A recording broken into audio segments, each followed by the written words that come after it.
Hello दोस्तों, आज से हम 10th क्लास की मैथ की शुरुआत कर रहे हैं। और हमने जो आज चैप्टर उठाया है वो 10th क्लास के ट्रिग्नोमेट्री का चैप्टर है। ट्रिग्नोमेट्री अच्छे खासे मार्क्स की आती है 10th क्लास में, और हम इससे शुरुआत करेंगे अपने 10th की मैथ की। तो हमारा जो चैप्टर रहेगा वो त्रिकोणमिति का परिचय रहेगा। त्रिकोणमिति के बारे में पढ़ने से पहले हमें जानना ज़रूरी है कि त्रिकोणमिति का मतलब क्या होता है। त्रिकोणमिति यानी जिसमें त्रिकोण के ऊपर हम जो स्टडी करेंगे उसको हम त्रिकोणमिति बोलते हैं। तो सबसे पहले हमें जानना जरूरी है कि त्रिकोण होता क्या है। त्रिकोण जिसमें 3 कोण हों उसे हम त्रिकोण कहते हैं। और त्रिकोण को जानने के लिए हमें पढ़ना पड़ेगा त्रिभुज। तो त्रिभुज यानी एक ऐसी आकृति होती है जो 3 भुजाओं से मिलकर बनती है। सामने आपको मैंने बना रखी है, ये हमारा एक त्रिभुज है। और ट्रिग्नोमेट्री में हमें समकोण त्रिभुज का ज्ञान होना जरूरी है। समकोण त्रिभुज के बारे में अगर हम जानते हैं तो अच्छी बात है। समकोण त्रिभुज में क्या होता है कि इसमें जो एक कोण होता है वो 90 डिग्री का होता है, जो सामने बना हुआ है हम 90 डिग्री बोल सकते हैं। जिसमें एक कोण 90 डिग्री का होता है उसे हम समकोण त्रिभुज बोलते हैं। और जो समकोण त्रिभुज इसे हम समकोण त्रिभुज बोल सकते हैं, इसे हम बोल सकते हैं समकोण त्रिभुज। अगर समकोण त्रिभुज के बारे में जानकारी है तो हमें त्रिकोणमिति का सवाल करने में आसानी होगी। तो जो समकोण 90 डिग्री के सामने जो भुजा होती है उसे हम कर्ण बोलते हैं। और बाकी जो 2 भुजाएं बची हुई हैं, एक ये इधर ए बी भुजा है, एक ये बी सी भुजा है, इसको हम डिफ़ाइन करने के लिए, इसका पता लगाने के लिए हम कोण का मतलब कोण की सहायता लेते हैं। तो पहली बात तो ये है कि समकोण त्रिभुज क्या होता है। इसमें एक कोण समकोण होता है। समकोण हम किसे बोलते हैं? 90 डिग्री के कोण को हम समकोण बोलते हैं। अब इसके थोड़े और पार्ट हम देखते हैं क्या होता है इसमें। जैसे मान लो ये वाला मैंने बनाया, नंबर 2 वाला चित्र बनाया जो मैंने। अगर मान लो हमारा कोण यहाँ पे बना हुआ है, ये थीटा कोण मैंने मान लिया, यहाँ पे ये कोण बना हुआ है, तो इसको सामने वाली भुजा होगी, उसे हम सम्मुख कोण कहते हैं, भुजा बोलते हैं, सम्मुख भुजा बोलते हैं। और जिस पे ये कोण बना होता है उसे हम संलग्न भुजा बोलते हैं। तो हमें पता है पहले कि जो 90 डिग्री वाले कोण के सामने भुजा आती है उसे हम क्या बोलते हैं? उसे हम कर्ण बोलते हैं। अब जो कोण के सामने वाली भुजा होती है उसे हम सम्मुख भुजा के बोलते हैं, वही हमारी लंब होती है। क्या होती है? लंब होती है। जो कोण के सामने जो भुजा बनती है, जो लंबवत होती है, इसे हम सम्मुख भुजा बोलते हैं, उसको ही हम लंब बोलते हैं। और जो संलग्न भुजा होती है, उसे हम बोलते हैं आधार। क्या बोलते हैं? आधार बोलते हैं। तो सीधी बात क्या है कि मान लो अगर कोण यहाँ बनेगा तो हमारी जो सामने वाली भुजा होगी, जो कोण के सम्मुख भुजा होगी, उसको हम लंब मानते हैं। और जो उसके साथ में जो लगी होगी, जो भुजा संलग्न होगी, उसे हम आधार मानते हैं। और जो 90 यानी समकोण के सामने जो भुजा होती है उसे हम कर्ण मानते हैं। ऐसे ही हमारा जो नेक्स्ट फिगर है, इसमें भी सेम वही काम करना है हमें। जैसे मान लो इसमें जो है जो कोण इधर, अब कि हमने पहले कोण यहाँ बनाया था, अब हमारा कोण इधर बना है, तो जो कोण के सामने चित्र कैसा ही बना हो हमें डिपेंड करता है कि हमारा कोण कहाँ बन रहा है। तो कोण की जो सम्मुख भुजा होती है हम उसे क्या बोलते हैं? हम उसी को लंब बोलते हैं। जो कोण के सम्मुख भुजा होगी हम उसी को लंब बोलते हैं। बहुत जगह क्या होता है कि जब उन बच्चों को नहीं मालूम होता तो वो नीचे वाली जो लेटी हुई भुजा होती है उसको आधार मान लेते हैं। लेकिन हमें क्या करना है? हमें उससे कोण चेक करना है पहले।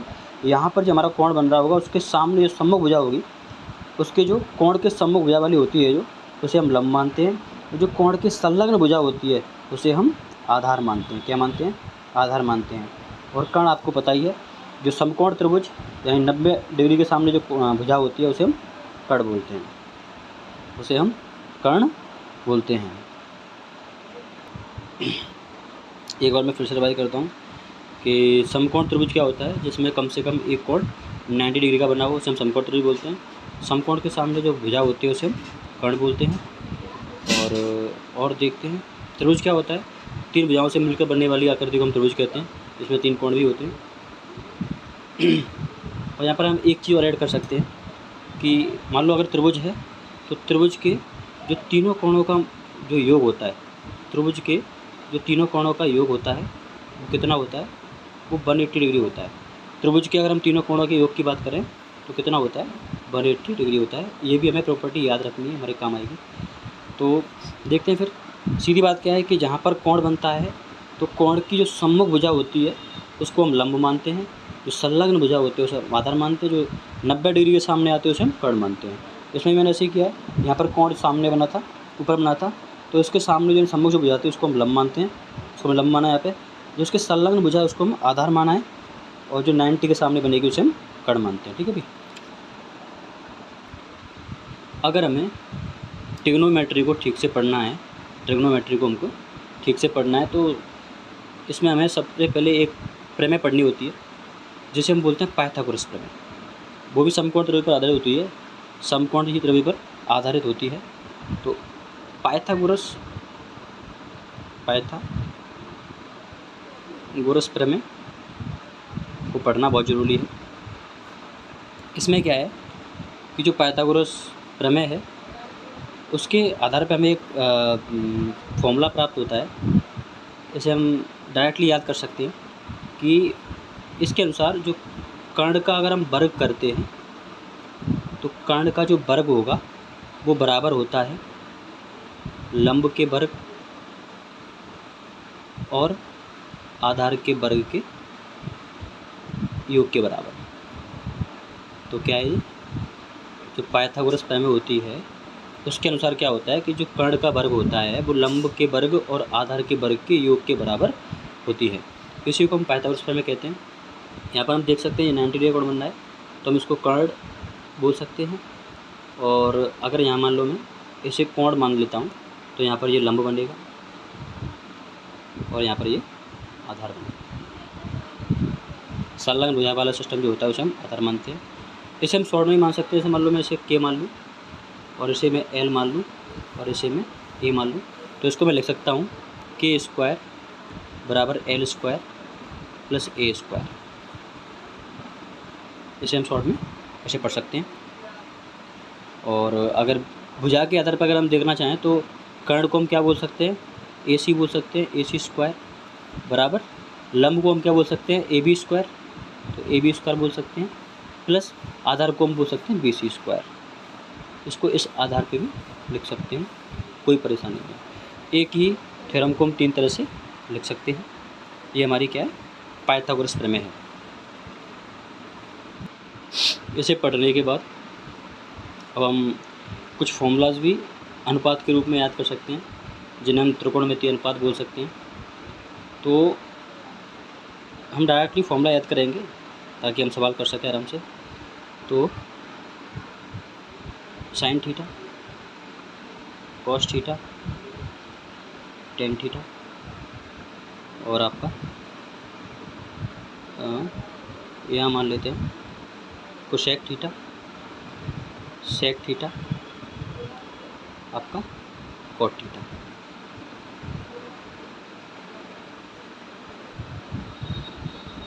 तो यहाँ पे देखते हैं कि जो साइन थीटा होता है इसके लिए हम एक ट्रिक का यूज़ कर सकते हैं, जैसे हम लाल बट्टी कक्का बोलते हैं। आप सबने पढ़ रखा होगा पहले से ही, कोई दिक्कत नहीं है, इसको भी हम यूज़ कर सकते हैं। जो सिस्टम पहला होता है वो साइन थीटा का बनता है, दूसरा वाला होता है जो कॉस थीटा का बनता है, तीसरा होता है वो टेन थीटा का बनता है। अगर इसको उल्टे करते हैं तो हम ये यहाँ से कोसेक का बन जाता है, कोसेक थीटा का बन जाता है। इसका उल्टा करते हैं तो सेक थीटा का बन जाता है और ये बन जाता है आपका कॉट थीटा का। तो हम यहाँ देखते हैं कि साइन थीटा को अगर हम चेक करते हैं यहाँ पर बनता है लंब बट्टे कर्ण, क्या लिख सकते हैं, लंब बट्टे कर्ण। कॉस को देखें तो हम आधार बट्टे कर्ण लिख सकते हैं और टेन को देखें तो लंब बट्टे आधार लिख सकते हैं। अब ये अनुपात जो होते हैं ये आपस में साइन का उल्टा कोसेक होता है, तो इसमें देखें तो हम इसको कर्ण बट्टे लंब बोल सकते हैं और कॉस का उल्टा सेक यानी इसको हम कर्ण अपॉन आधार बोल सकते हैं और टेन का उल्टा यानी कॉट इसको हम आधार बट्टे लंब बोल सकते हैं। तो ये हमारे जो फॉर्मूले हैं ये हमको याद रखने हैं क्योंकि हमारे काम आने वाले हैं ये वाले फॉर्मूले, और ये इसी अनुपात पर आधारित हैं जो हमने पाइथागोरस प्रमेय के आधार पर निकाले हैं, इनको देख सकते हैं आप।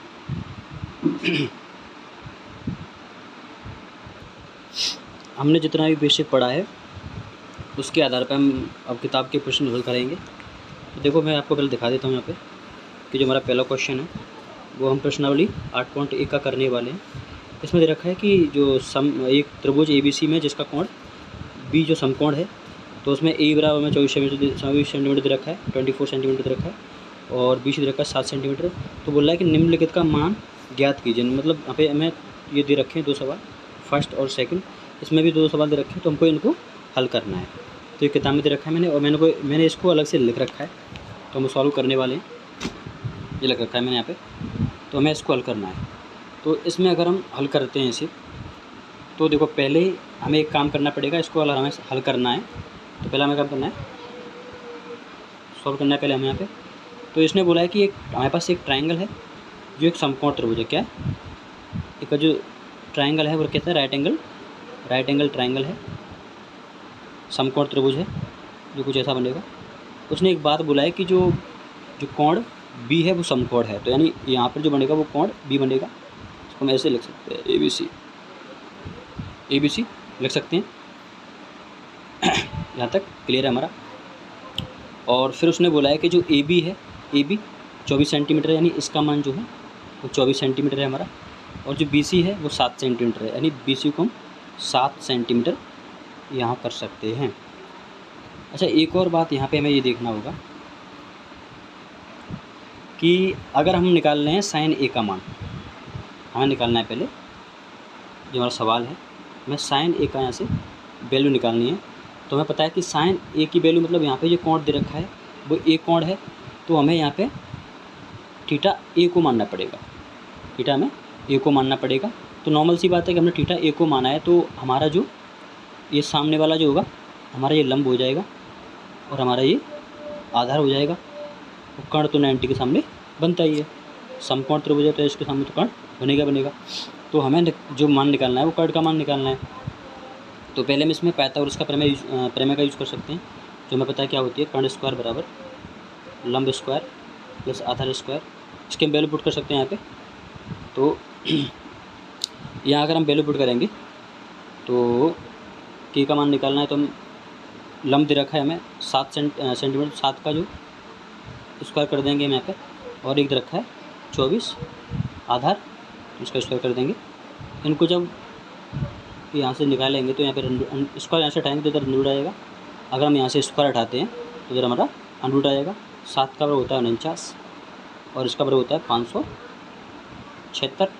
इनको हम ऐड करेंगे तो ऐड करने पे जो आएगा 9 और 6 15, 7 और 4 11 और 1 12 और 5 और 1 6, तो 625। इसका वर्गमूल हमारा होता है 25। तो यहाँ से हमें क्या पता चलता है कि हमारा जो कर्ण है वो 25 है, यानी क्या है, जो हमारा कर्ण आएगा वो 25 आएगा। अब हम एक देख सकते हैं यहाँ पे कि जो साइन का फॉर्मूला क्या होता है, लंब बट्टे आधार होता है। क्या होता है? लंब बट्टे कर्ण होता है। क्या होता है? लंब बट्टे कर्ण होता है। देख सकते हैं लंब बट्टे कर्ण होता है, हम पढ़ चुके हैं पीछे, लंब बट्टे कर्ण होता है। तो हमारे पास लंब का मान दे रखा है, इसका अगर मान निकालते हैं तो हमें लंब दे रखा है 7 सेंटीमीटर और हमारा कर्ण जो आया वो 25। हमारा ये क्या आएगा आंसर, यहाँ पे हमारा 7/25 हमारा आंसर हो जाएगा। देख सकते हैं आप लोग। अब आगे जो है हमें निकालना है कॉस ए का मान। तो कॉस ए को यहाँ से निकाल देते हैं हम। कॉस ए का मान निकालना है, तो इसने भी जो कोण माना है वो केवल ए माना है, तो हम इसी बेस पर काम कर सकते हैं। तो कॉस का जो फॉर्मूला होता है आधार बट्टे कर्ण होता है। क्या होता है? आधार बट्टे कर्ण होता है। तो जो हमारी आधार की वैल्यू कितनी है 24 है, तो 24 ऊपर आ जाएगा, और जो कर्ण की वैल्यू कितनी है 25, तो नीचे आ जाएगी। तो हमारे कॉस ए का मान कितना हो जाएगा? हमारा कॉस ए का मान हो जाएगा 24/25। अब हम अपने पहले क्वेश्चन का सेकंड पार्ट करेंगे, जो क्या है कि हमारा दे रखा है साइन सी का मान निकालना है हमें और कॉस सी का मान निकालना है। तो नॉर्मल सी बात है कि अगर हम सी दे रखा है थीटा की जगह पे, तो हम क्या मानेंगे, अब अलग से एक त्रिभुज मान लेंगे इसमें। और जो है अब की बार जो हमें क्या मानना है, सी को कोण मानना है, यानी ए बी सी, इधर हम कोण मानते हैं। तो इसके जो सामने होगा वो लंब हो जाएगा, जो दे रखा है 24 दे रखा है, ए बी का मान, और जो नीचे वाला होगा वो 7 हो जाएगा। इसका मान हम जानते हैं क्या दे रखा है 25। तो ये हमारा कर्ण हो जाएगा, ये हमारा आधार हो जाएगा और ये हमारा लंब हो जाएगा। तो हमें पता है कि साइन सी यानी साइन का फॉर्मूला जो होता है लंब बट्टे कर्ण होता है। अगर इस फिगर के आधार पर हम देखते हैं तो जो लंब है हमारा वो कितना है 24 है, जो हमारा कर्ण है 25 है।